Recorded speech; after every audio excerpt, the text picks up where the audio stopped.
Bom, esta semana tem sido marcada por intensos debates.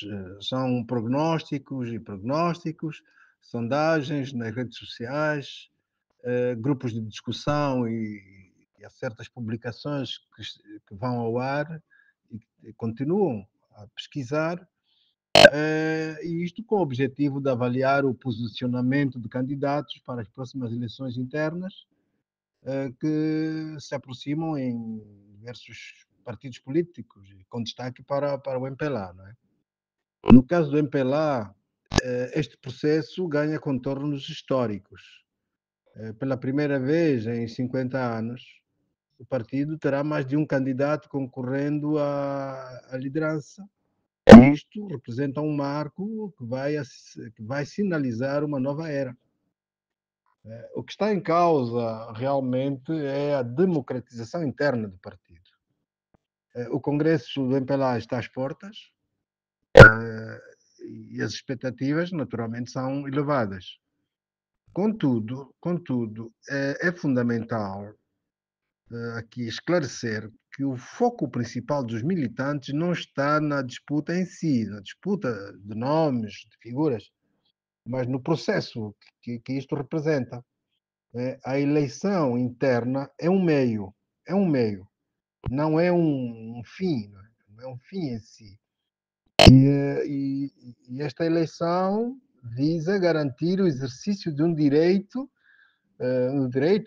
nunca exercido, que está consagrado nos estatutos do partido, que é o direito ou a possibilidade dos militantes escolherem democraticamente o seu presidente, num processo que deve iniciar nas bases, com o apoio de pelo menos 5.000 militantes. Eu queria dizer que o cerne destas transformações é a materialização de um desejo antigo, que já vem de alguns anos, a democratização interna do MPLA. Pela primeira vez, os militantes nas bases terão a oportunidade, não é, de exercer uma democracia participativa na escolha dos seus líderes.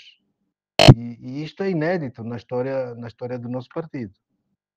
Portanto, este processo histórico exige o envolvimento ativo de todos os membros do partido, todos, que devem estar preparados para contribuir para o sucesso desta iniciativa. É preocupante às vezes observar aqui uma certa inversão de prioridades, em que a atenção, né, a atenção do cidadão, do militante, se concentra mais nos nomes dos pré-candidatos, nas projeções do futuro em relação ao candidato que vai ou não vai vencer, do que no próprio processo de democratização. E isso é uma inversão que eu considero muito importante, que pode estrangular, pode, digamos, criar aqui embaraços relativamente ao próprio processo. O objetivo central aqui é assegurar que o processo de democratização seja bem sucedido. Temos que mobilizar esforços nas bases, nos escalões intermédios, para evitar retrocessos. Bem, o que está em jogo não é a competição em si entre figuras proeminentes do partido, ou destaque de um ou de outro candidato ou pré-candidato, mas o que está em jogo é a construção de um ambiente político que favoreça a consolidação de práticas democráticas. Eu tenho dito que são novos valores democráticos que queremos trazer para o partido e que estão lá nos estatutos, mas que no nosso cotidiano político não têm sido praticados, não é? Portanto, o objetivo central é assegurar mesmo que esse processo de democratização interna não conheça retrocessos. Nenhum candidato deveria priorizar, nesse caso estamos a falar ainda de pré-candidatos, nenhum de nós deve priorizar a conquista de posições, conquista de vantagens. Isto não seria frutífero para a democratização em si como um processo global, um processo que é transversal a todo um conjunto de valores democráticos que no passado nós não praticávamos. Portanto, eu não acredito que algum de nós não vai estar de acordo comigo se disser que a nossa tarefa primordial é criar as condições necessárias para que o processo de democratização avance com solidez. E como é que isso vai acontecer? Nós temos que desenvolver uma ampla campanha de divulgação dos estatutos do partido por todo o país. O seu primeiro passo é o conhecimento dos deveres e dos direitos dos militantes, a capacitação das bases para que essa participação seja consciente e bem informada, não é? Os militantes querem compreender bem como é que isso acontece. Nas nossas intervenções e nas nossas conversas com vários grupos de militantes, temos sentido isso. Os militantes querem compreender bem como é que isso se vai processar, portanto, e pretendem participar com algum entusiasmo nesse processo histórico e, portanto, precisam de saber o que é que devem fazer para contribuir também de maneira mais eficaz, mais efetiva, não é?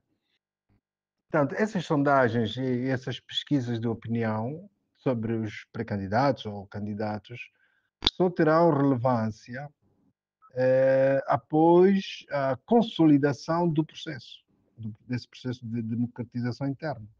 E também com a convocação do Congresso, que só vai acontecer isso lá para junho, julho de 2026. Aí sim, essas sondagens ou pesquisas teriam sim algum peso.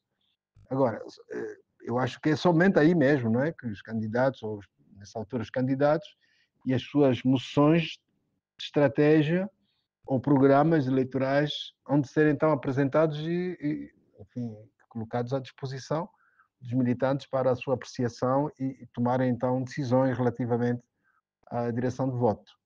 Ora, este processo todo vai permitir que os militantes se interem do processo e não só, e a própria sociedade passará a conhecer melhor as propostas e as linhas de força que guiarão o futuro do partido, porque vão ter contacto com as ideias e as propostas dos candidatos. E, portanto, eu considero que este é um momento crucial para que os militantes do partido tomem as melhores decisões, claro que baseadas em visões claras e visões sobre projetos sólidos, para que a escolha, não é, do futuro presidente do partido seja a melhor. Portanto, é preciso enfatizar isso. De facto, o processo de democratização interna do MPLA é mais do que uma eleição. É, para mim, a construção de um legado político, histórico. E cabe a todos nós, os envolvidos, militantes, pré-candidatos e até a própria sociedade, garantir também e ajudar para que esse processo, esse marco histórico, seja conduzido com responsabilidade, com transparência e que haja aqui um compromisso efetivo com os valores democráticos que o partido está a tentar buscar para consolidar. Portanto, eu apelo, exorto a que deixemos para depois essas sondagens e pesquisas de opinião sobre candidatos ou pré-candidatos, porque a principal tarefa no MPLA está identificada. É a democratização interna do partido, com múltiplas candidaturas, e isso é um processo complexo, de certo modo, e que exige muita vontade, muita determinação, e que todos sejam chamados a dar o seu melhor nesta grande empreitada.